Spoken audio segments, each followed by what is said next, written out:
Good afternoon, and thank you, Harriet, for your leadership. Our paths have crossed many times, and I know the depth of your passion for the work of AJC. I also do want to acknowledge the extraordinary years of service, literally 3 decades, of David Harris, who is so caring and so understanding of the challenges that we still face, and his legacy will be remembered for many, many years to come. Very proud to have my friend, the Consul General of Israel here.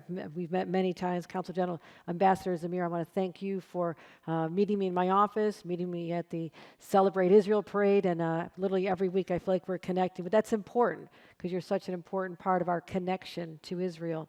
And of course, our host here, Senior Rabbi of Temple Emmanuel, Rabbi Joshua Davidson, thank you very much. And I know you'll be hearing from many speakers. I had a chance to take a look at your agenda. It's ambitious, it's bold, it's sort of like what we like to do here in the state of New York. Think very big and have people tell you it can't be done, and then you do it.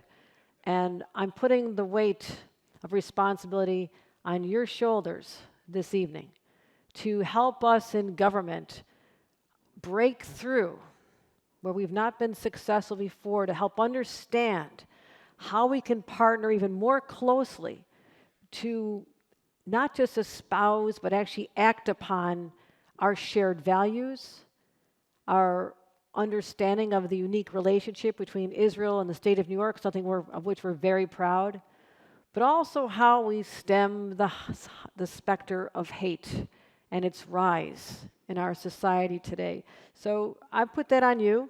At the end of 48 hours, I'm going to get a phone call from somebody who's going to say, we figured it out. Because I'm looking for that very much. But, you think about a world free of hate. It sounds ambitious. But if we don't talk about that as the reality we want, not just for our children, but also our grandchildren, I say that as a brand new grandmother, so I'm now worried about the next generation. But where else should those conversations occur than right here in New York State? The largest Jewish population outside of Israel. We are so proud of this. This is part of our identity. It's part of our diversity. It's part of what just makes us so downright fascinating. And we have to make sure that people here are safe, though. And I will submit that the Jewish experience in this country is not what people had hoped it would be by the time we reach 2022. That saddens me. But it also challenges me as the governor of the state of New York, responsible for the safety of the greatest number of people, Jewish people from around the world. They concentrate here in the state of New York, and I have a moral responsibility to protect them. And that is something I take so seriously. Jews have been part of our history since the 1600s, a vibrant part of our identity. And as I marched in the parade just a couple weeks ago and honored the 74th proud years of Israel's fascinating story, a story that gives hope to so many, I had a chance to reflect on what it really meant. But I didn't have to think very long, because all I had to do was look out along the streets that were jam-packed with people waving the flag, celebrating their identity and saying, yes, this is the place we want to continue to thrive. And I reinforced some of our values, and one of them, one of my very first acts as governor, I've only been a governor about 9 months. It's all right. It's great. It's interesting. But I came out and made a very clear statement in the infancy of my administration. I said BDS is wrong. I said that it is a targeted attack. That aims to punish and cause economic harm to Israel. So I very quickly, and I had a lot of other things on my plate as well, but I knew this was important. It was an important statement. And I directed all of my state agencies. In fact, I prohibited state agencies and authorities from investing in entities, and this is another way to get at it, from investing in entities that participate in BDS activities. We got that done here in the state of New York very early. And I also said, what else can we do? What else can we do? I'm proud to announce that I've issued a proclamation stating that the International Holocaust Remembrance Alliance's working definition of anti-Semitism here in the state of New York is important and will help facilitate constructive discourse and understanding as we continue to stand in solidarity with the Jewish community and send a clear message throughout the world of our support for the Jewish people. We just issued that proclamation.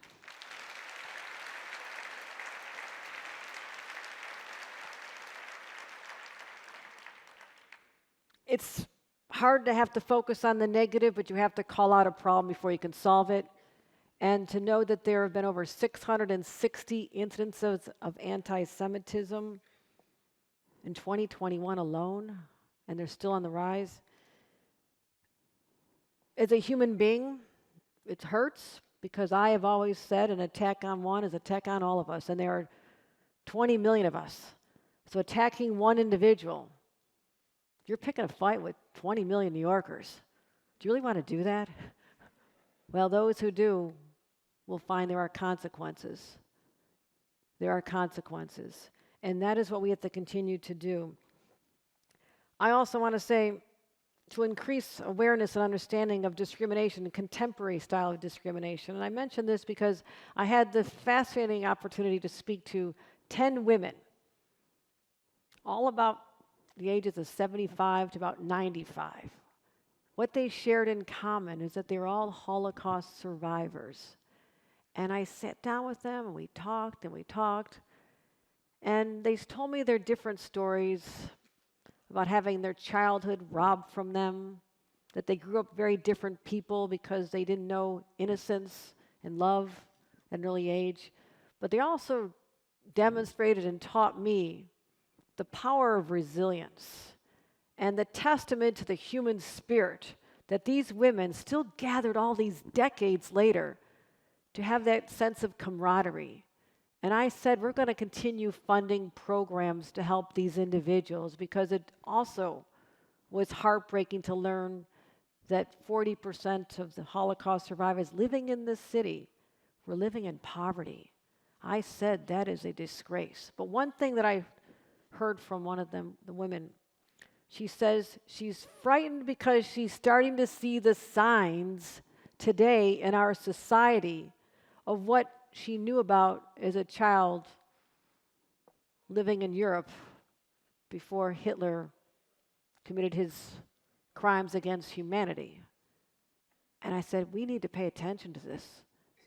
We have to realize that the slope can start kind of slippery, and all of a sudden it's spiraling. And that is what we as an enlightened people, as we say, never forget what that really means. This woman was warning us of what that means and what her fears are today. So I'm going to continue focusing on protecting individuals, whether it's the simple act of walking down a street, riding a subway. And I remember visiting a yeshiva not that long ago, and there had just been an attack on two gentlemen walking down the street in Brooklyn, wearing yarmulkes, and they were attacked. And this 12, 13-year-old young man said to me, he goes, my friends tell me I shouldn't wear this any longer. They tell me I'll be safer if I don't wear it. Governor, what do you say to that? He asked me. I said, no, you wear that. You wear that proudly because people that came before you fought and sacrificed through centuries of time to pass on to you the honored traditions that you revere and display by wearing that yarmulke. And I will do everything I can to protect you.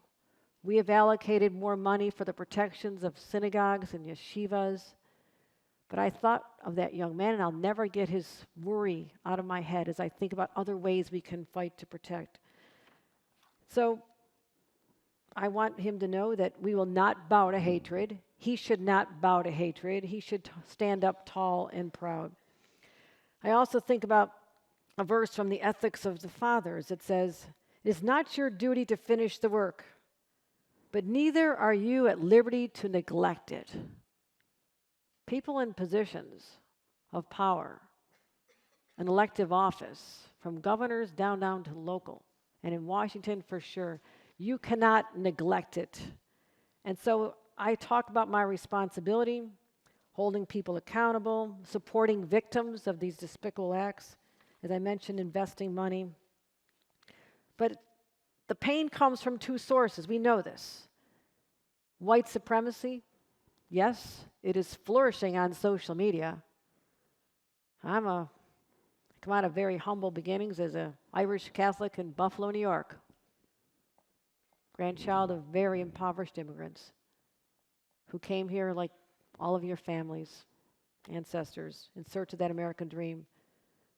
And that dream in my fair city, 10 minutes from where I live, was shattered when an 18-year-old who could legally get his hand on an AR-15 living in rural New York was so radicalized by the messages that he could stream into his home every single day, especially during COVID. There wasn't much else going on.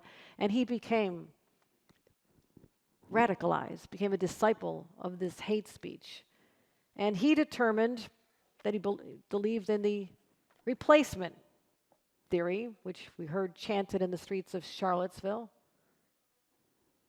He acted upon that against members of the African American community. He said he was going to find the blackest community he could find, the highest black population within a drive of his home. He had to drive over 3 hours to Buffalo to commit that atrocity. My question is, how do social media platforms allow this to continue? I'm a lawyer. I know about the federal law that protects them, gives them immunity. But isn't enough enough?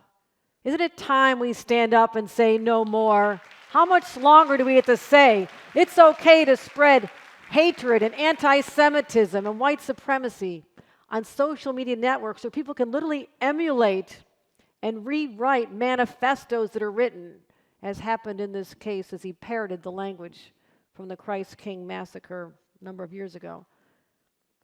In places like Tree of Life Synagogue, I gathered with so many people in the aftermath and the one-year anniversary to talk about the excruciating pain we felt as a people. So vulnerable. There's nothing worse than feeling vulnerable. And there are also people in communities here in New York, not necessarily radicalized in the views of white supremacy, but other communities also need to continue to stand up and call it out. And I believe it comes into education. I believe in Holocaust education because there are people out there still denying to this day, as crazy as that sounds. You know this.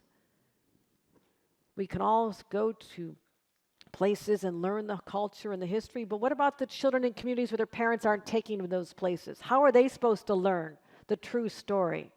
That's what those of us in government have a responsibility to do as well. That is my commitment. But on the white supremacy side and the domestic terrorism, we're doing what we can. But I'm asking you for answers before you leave here.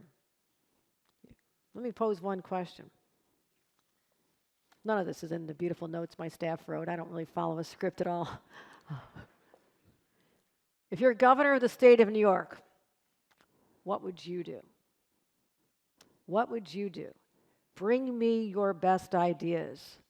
Tell me what we need to do here in the state of New York so the Jewish community knows that they should be able to thrive and be successful and welcome others without fear, because fear is paralyzing. And I have no tolerance for anyone who creates fear in another person.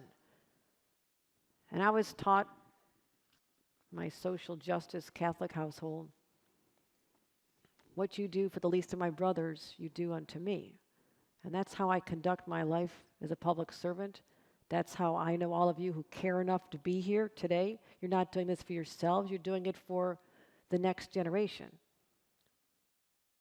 That's the beauty of the Jewish community. It's always about education and those who come afterward. I admire that. I wish other communities thought the same way and had that sense of responsibility to the future as you do. But bring me your answers. Tell me what you think we should be doing, what we're missing as we try to change the world, because that's what this is all about, isn't it? Changing the world and making it a better place when we leave it than when we found it. Thank you, AJC, for your commitment to this cause. I am there with you. Thank you.